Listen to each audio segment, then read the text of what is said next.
Alright guys, we're back with another video, and this time we're diving headfirst into the world of Swedish candy.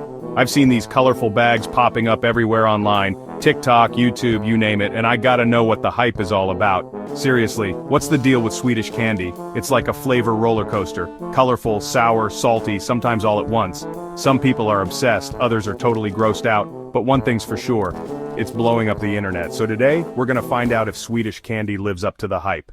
I got my hands on a massive haul of the most iconic Swedish sweets, and we're about to try them all. Let's do this! First up, we've got Djungelvrål.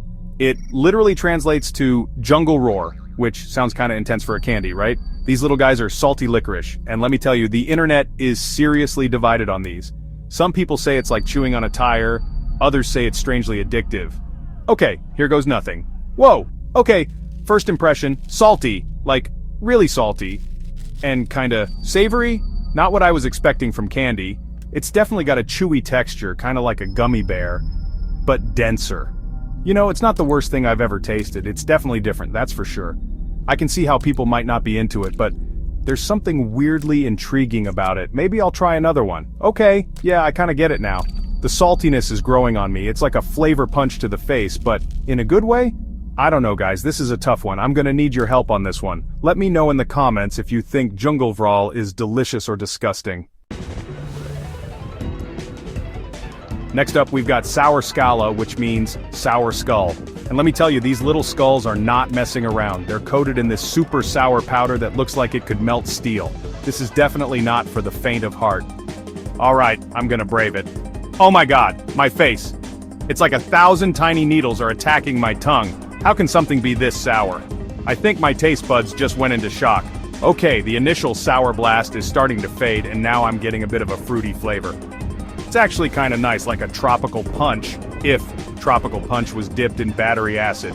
I gotta say, I have a newfound respect for anyone who can handle their sour candy. This is next level stuff.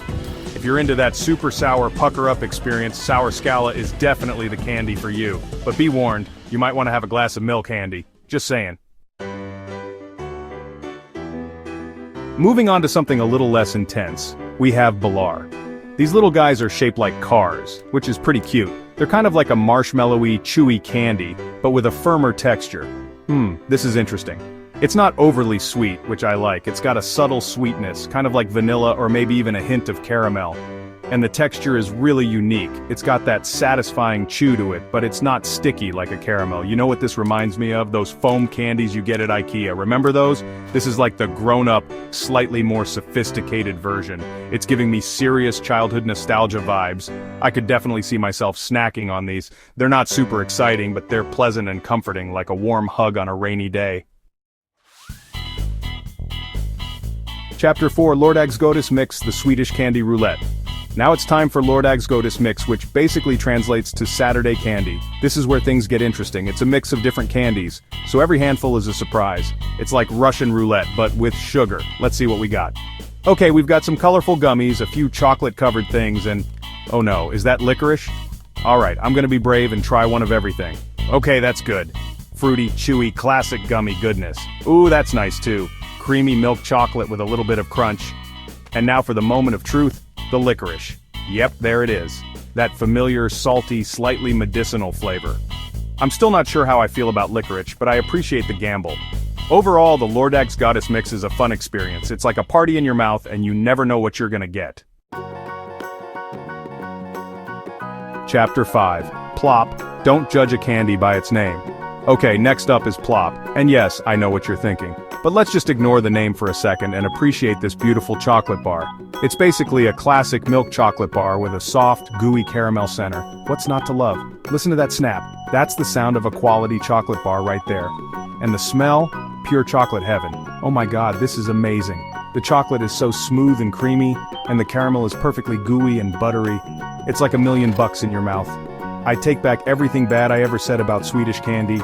This right here is a masterpiece. If you're a chocolate lover, you need to get your hands on a Plopp bar. Seriously, add it to your cart right now. You won't regret it. Alright, it's time for another licorice adventure. This time we've got Hallonlakrits, which is basically raspberry licorice. I'm a little scared, but also kind of intrigued. Sweet and salty can be a winning combination, right? Okay, it looks like a regular licorice candy but with a slightly reddish hue, and I can definitely smell the raspberry. It's sweet and fruity, which is promising. Whoa, okay, that's different. It starts off with a burst of sweet raspberry flavor and then, BAM! The licorice kicks in. It's like a flavor explosion in my mouth. You know what this reminds me of? A mullet. Business in the front, party in the back. It's sweet and innocent at first, and then it hits you with that salty, savory licorice punch. I'm not gonna lie, it's a lot to handle.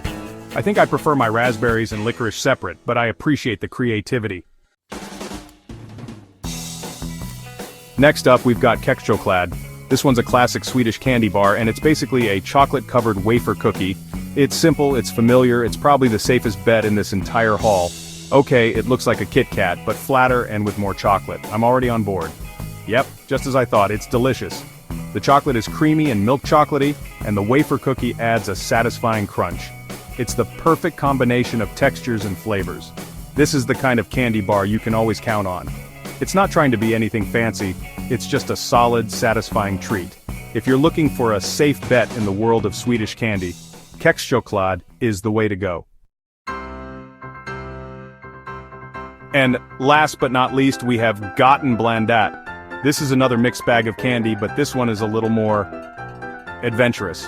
It's got everything from gummies to chocolate to, you guessed it, licorice.